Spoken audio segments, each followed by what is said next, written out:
Баршаларыңа сәлем. Бүгін осындай фарштан жұмыртқа қоспай котлет дайындайтын боламыз. Алдымен осылай бір жуа менен чесногымызды блендерімізден жақсылап өткізіп аламыз.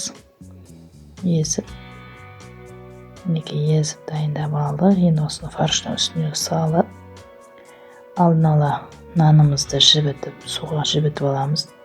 Осылай жібіген нанымызды суынан жақсылап сығып, фаршымыздың үстіне саламыз.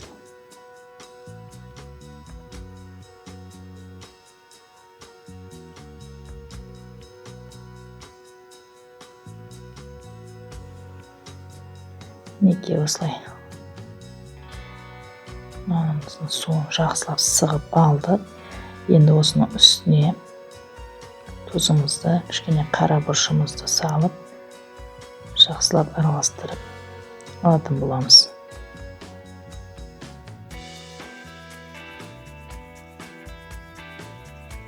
Осылайша жақсылап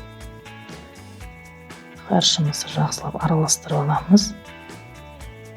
Енді қолымызға жауыспау үшін қолымызды кішкене сулап тұрып, осылай котлеттерімізді дайындап алатын боламыз.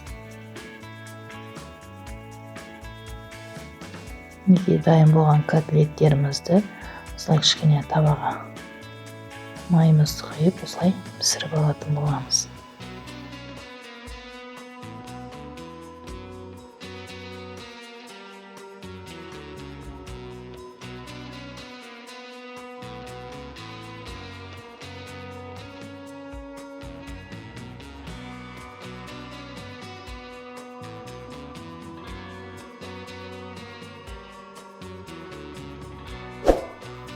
Неге осылай екі жағын жақсылап қызартып пісіріп аламыз.